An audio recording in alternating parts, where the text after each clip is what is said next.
tes kepribadian untuk mengidentifikasi circle pertemanan yang paling produktif buat lo berdasarkan teori psikoanalisis. Bayangkan, lo adalah kapten timnas sepak bola Indonesia. Posisinya sedang di menit terakhir babak extra time final Piala Asia.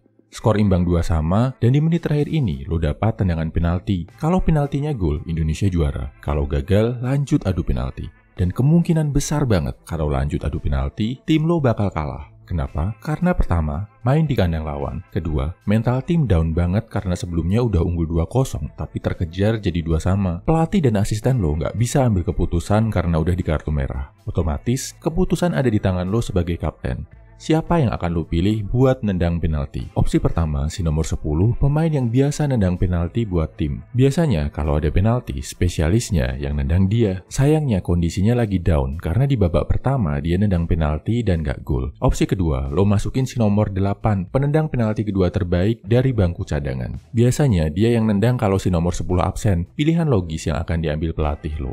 Cuma belakangan mainnya lagi jelek banget, makanya sampai ditaruh di bangku cadangan. Lo khawatir performa permainannya belakangan bakal mempengaruhi penaltinya. Opsi ketiga, lo tendang sendiri.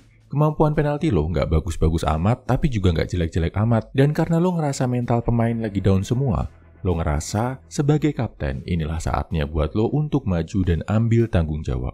Pilih satu dari 3 opsi tadi ya bro. Opsi 1, spesialis penalti lo, tapi mentalnya lagi down karena udah gagal sebelumnya. Opsi 2, penendang kedua terbaik, yang ada di bangku cadangan, yang mainnya belakangan lagi jelek, sesuai strategi pelatih. Opsi ketiga, lo tendang sendiri penaltinya, karena lo rasa mental tim semua lagi down. Ingat, kalau gol, lo juara, kalau gagal, lanjut adu penalti, kemungkinan besar Indonesia kalah. Gua kasih waktu 5 detik buat milih bro. 5, 4, 3, 2, 1. Ini jawabannya. Kalau lo pilih opsi pertama, si nomor 10 spesialis penalti yang lagi down mentalnya, artinya lo cocok berada di circle pertemanan yang mengutamakan kepercayaan dan loyalitas. Lo akan bisa berkembang dengan maksimal, jadi lebih baik kalau lo ada di kalangan teman yang bisa percaya, suportif, mendukung penuh lo sebagai sahabat, loyal, dekat, setia kawan, bisa memaafkan, yang lo bisa cerita apa aja ke mereka. Udah pernah gagal nggak apa-apa, teman-teman lo akan tetap yakin, percaya, dan kasih kesempatan kedua buat lo. Kalau lo pilih opsi kedua, ingat sama strategi pelatih, artinya lo cocok ada di circle pertemanan yang bisa bikin lo berada di jalur yang benar.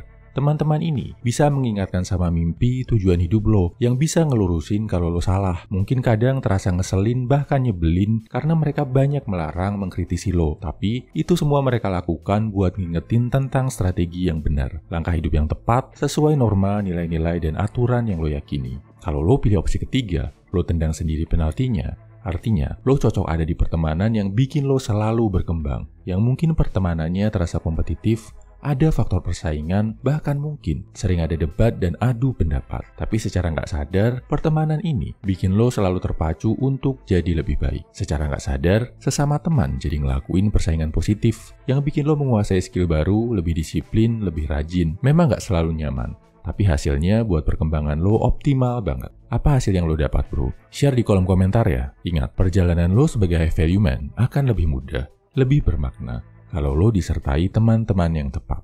Semangat bro.